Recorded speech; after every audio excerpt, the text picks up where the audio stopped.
is past, penetrating and perfect truth is seldom met with, even in 100,000 myriad kalpas. Now we can see and hear it, we can remember and accept it. I vow to make the Buddha's truth one with myself. Homage to the Buddha, homage to the Dharma, homage to the Sangha.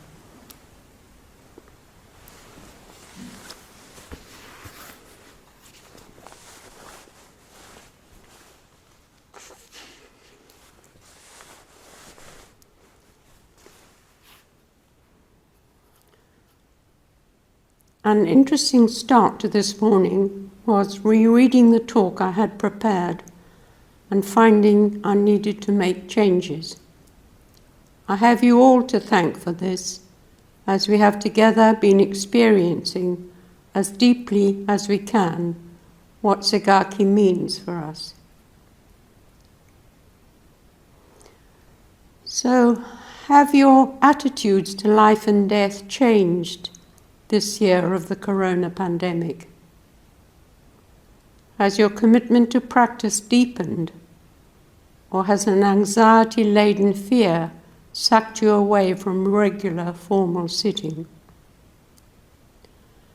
Death seems so close now, not merely an inevitability lurking on the far horizon, which we hope to avoid thinking about.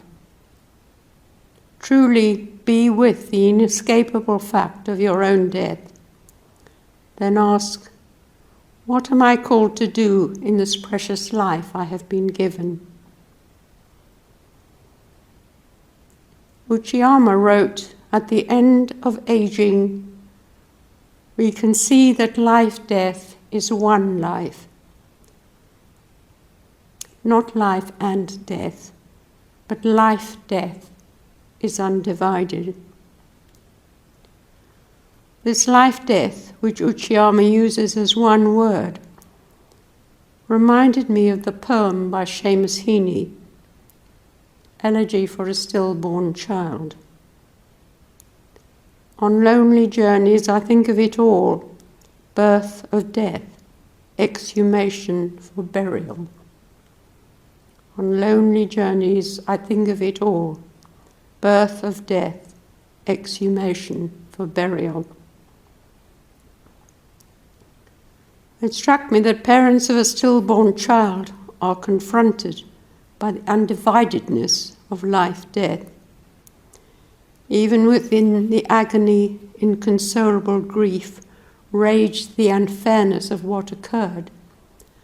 They may come closer to what Dogen describes in the Shishogi as the most important question for all Buddhists, I would add for all people, is to understand birth and death completely.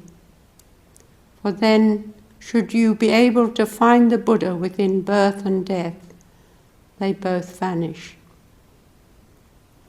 Imagine for a moment what it must be like to be the parent of a stillborn child. Not an experience many share. Imagine time moving on and the longing and anxiety of whether to try for another pregnancy. Could the parents' experience have shown them, if they were able to allow it, the space to reveal itself, that birth and death can never be avoided? Might this searing, heart-rending experience have changed them in more profound ways than they ever could have imagined? And might it be possible that as time moved on for the parents, though grief remained, it was bearable, and in a strange way, a wondrous gift? Might they have come to understand what Uchiyama meant in describing life-death as undivided? We chant the Shishogi, what is truly meant by training in enlightenment at Jukai, and I've been paraphrasing the beginning of the first chapter, the reason for training. The generosity of the gift of understanding the parents of a stillborn child might have received because they did not reject it. That understanding will have broken the chains that bound them to birth and death. We all have probably heard from or about people who, when they haven't been able to sit beside, to be with their beloved, when they were dying, have felt intense grief, so intense it was akin to torture. Then a question may arise, or have arisen for them. Why have I been spared? It surely can't depend on being a good person, on having lived an honourable life. Or maybe there is this wish: if only I could have died alongside my beloved. That is what my parents wished for. The marriage of many years had morphed from the wild romantic falling in love to a real, tangible, loving companionship. They had not followed the now common siren call of wanting again, with another partner, to re-experience that first mad falling in love. Instead, they'd come to want to die together. And in old age, they decided to answer the call of Africa, their homeland. They admitted to each other that they both rather hoped the plane would crash on the way there and they would both die. This did not happen. Mum died first, and by then they were back in the Isle of Man, having put down the siren call of Africa. What proved stronger was the interconnection and love for their children and grandchildren over in the UK. Here are the words of Mary Oliver, who wrote in a very open, personal way of what it is to be human, of what it is to love another human being.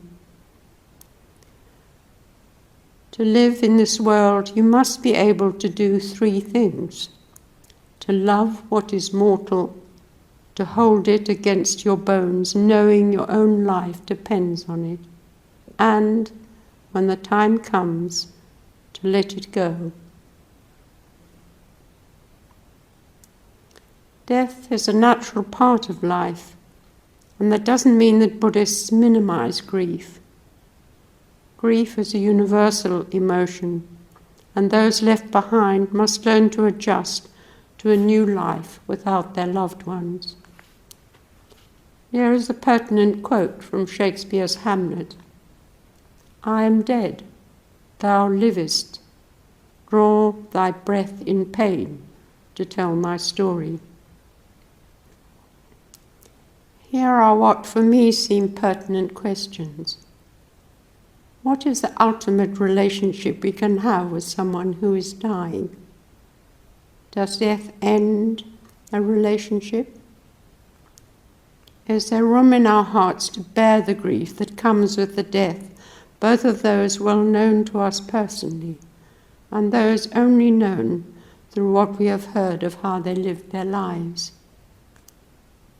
Death may feel unbearable. Grief may feel unbearable. But sorrow is a natural part of life, and our attempts to escape the inevitability of ever-changing circumstances simply causes suffering. Suffering comes from our chronic restlessness, which resists life as it is. We, as is the case for all living organisms, desire to survive. This has been hardwired into us over millions of years of evolution. There is nothing left to do but surrender to the truth of being. Let go into the truth that nothing can be relied on. There is no one thing in this universe that lasts forever. However, there is something left, a groundless ground, which is the emptiness that pervades the fullness of things. We are welcomed into spacious, vast expanse. Here we can bear our grief and fear, learn not to turn away. In learning not to turn away, we find pieces of our lives that we ourselves had forgotten. Sometimes it is dreams that remind us. In the tangled web of loss and sorrow, can you find words for your grief and for your fear of your own death?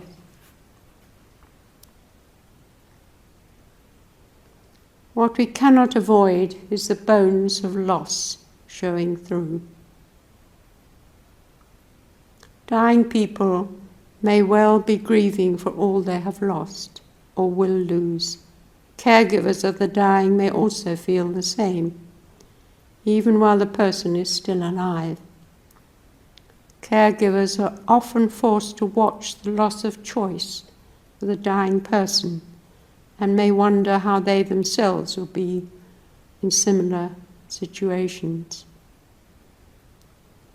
In our culture, we are conditioned to possess, not to let go.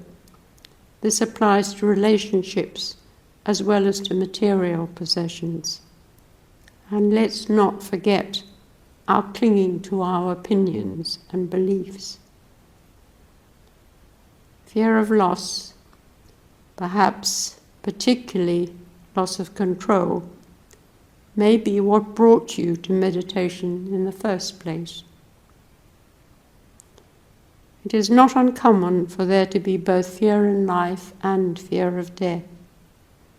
Turn again with faith to the refuge of meditation, which teaches us how to look forward to each day, to each moment, and even to look forward to our own death, though not in a suicidal, morbid way.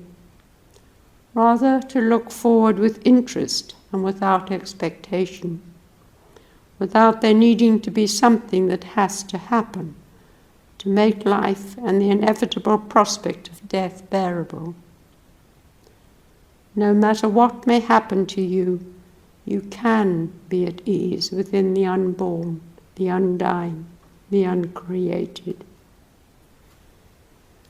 If you come to this place of ease, it won't matter whether you live again in this life or another life. Near-death experiences can sometimes, to people's astonishment, bring them to a relationship with the inevitable death that is scoured clean of fear and expectation. I'm touched by what Ram Dass said before he died.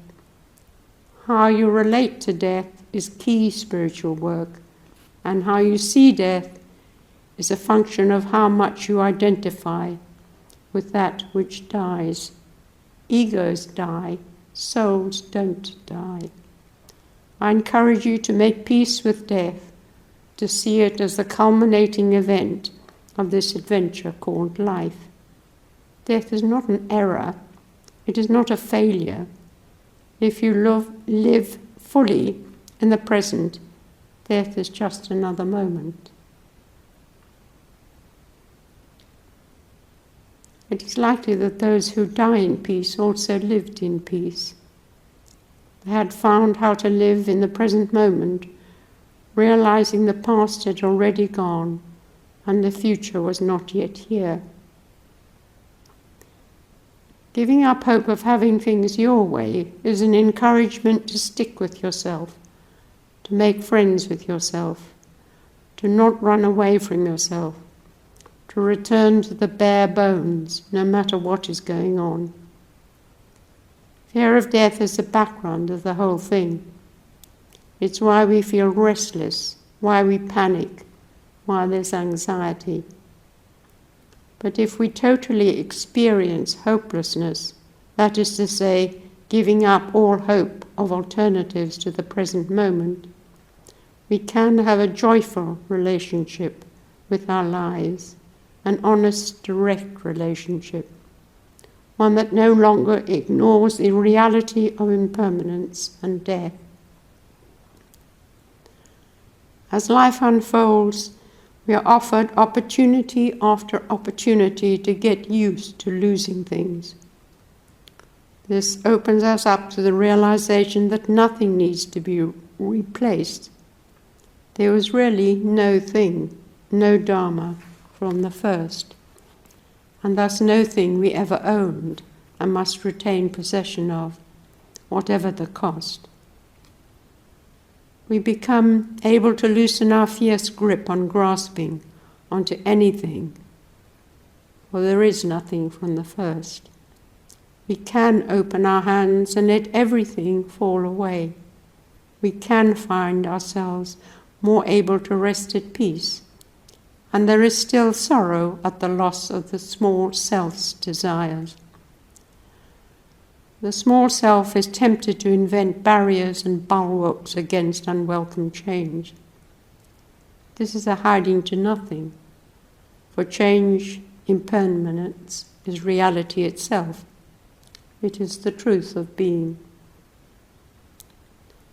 We may temporarily make our peace with this reality whilst not acknowledging that we are still deceiving ourselves with the thought that things will eventually return to the way they were.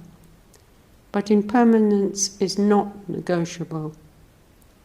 Though we may continue to see the small, frightened, confused self struggling to maintain its being, our attitudes to life and death will be beginning to change. As this occurs, there is a form of useful dislocation before another series of small selfnesses is re-established. Hopefully, this re-established small self is more in tune with the task of penetrating the reality of continuous impermanence, rather than fighting against it. Impermanence is always unpleasant for this small self, for the nature of small self is to continue to struggle to protect itself from what it dislikes, and above all from annihilation. We blindly assume that we are in control of our life. Nobody else really wants to look out for us, so we have to do it for ourselves. However, the ultimate truth is that our life is controlled by the elements. Earth, fire, water, and air. These elements were here long before us. They are just impersonally following their nature. We are the ones in the way. We can't deny seasonal change. Summer has become autumn. One of Segaki's offerings of teaching is that it takes place at the autumn equinox. It is a time of undeniable change. Some love autumn for its brilliant display of autumnal colours. Some dread it as they find themselves thinking ahead to the cold of winter and aching arthritic bones. Those sad people, those suffering from seasonal affective disorder, thus the word SAD, are anxious about becoming depressed again in spite of their helpful special light sources. Ask yourself these questions as the world around you changes. Are you able not to regret the past? Able not to worry about the future? You are more likely to answer yes to these questions if you're learning again and again to ground yourself in the present moment, to live as deeply as you can in the here and the now, because this is the only moment when you can touch life and death. When you arrive in the present moment, there is sufficiency because you have stopped confusing yourself about your true life by running around within and without. This requires dropping the belief that you have to get somewhere else to be happy, contented, and fulfilled. Rather than trying to go to the future, you live right here and now, in this. then there is body and mind grounded in your life and in your death. Grief and fear are truly gifts. They teach us how to live meaningful lives.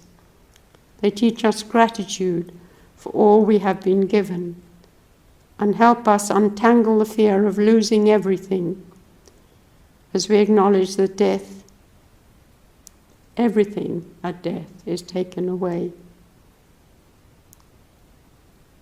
There is a beauty that can be found in knowing that everything is taken away. All that we hold dear will eventually slip through our fingers. From the Shoshoghi again. The kingdom of death must be entered by oneself alone, with nothing for company but our own good and bad karma. Realizing the Dharma teaching, which is the path to freedom from the round of birth and death, is a task we all have to do alone, though spiritual friends can help to point the way. What we need to do is put down again and again everything that lacks a real abiding substance. We begin to realize the emptiness of all things. This is your own work, nobody else's. Only you can do it for yourself. Realizing this, it is not difficult to trust others to do their own work without interfering in a spiritually and what may seem to others a superior sort of way. Our responsibility when we are dying is to focus our mind from wandering about and bring it to peace. Leave it to others to do the same when their turn comes for dying. We are constantly given lessons in how to swim in the sea of universal suffering and sorrow without drowning. We do this by acknowledging and embracing the interconnection inherent in the universality of impermanence as it reveals itself.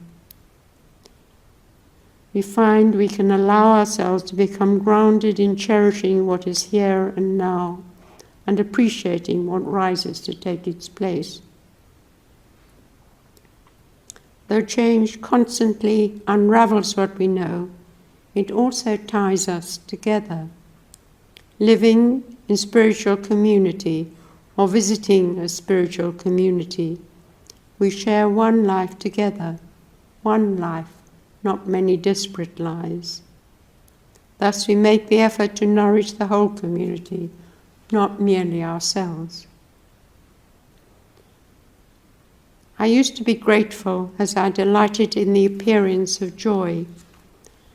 Now joy still appears, but it has a quieter presence that comes from a deeper sense of the unchanging, uncreated, unborn.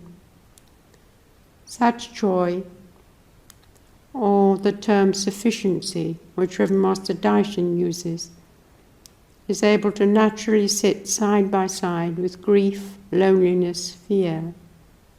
He writes, there is a sufficiency at the heart of life, and in awakening to it, life finds its fulfillment. Consider this. The insight of impermanence also requires the insight of permanence. Allow the insight of permanence to burn away any superficial insight to impermanence.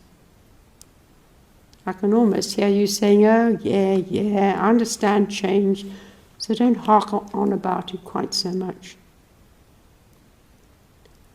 What I'd like to remind you of is the koan Reverend Bowen spoke about in his first talk. Here it is. One day a monk asked Master Daisui Hoshin, when the eternal fire comes and all 3,000 worlds are being destroyed, will this world also be destroyed? Master Daisui said, it will be destroyed. The monk said, if this is true, I would like to follow circumstances. Daisui, yes. we should follow circumstances. So let us always try to follow circumstances with no attachment to view or belief, without fear or despair that when the eternal fire comes, all 3,000 worlds will be destroyed. Catch yourself if you notice despair arising and you find yourself thinking, so what's the point of devoting myself to Buddhist practice? I might as well give up and lead as self-indulgent a life as I can, without any concern for others. Rather than such an attitude, hold in your heart the truth that the ultimate is no attachment to any view. The ultimate has no views. Nirvana is the removal of views. Homage to all the Buddhas in all worlds. Homage to all the Bodhisattvas in all worlds. Homage to the scripture of great wisdom.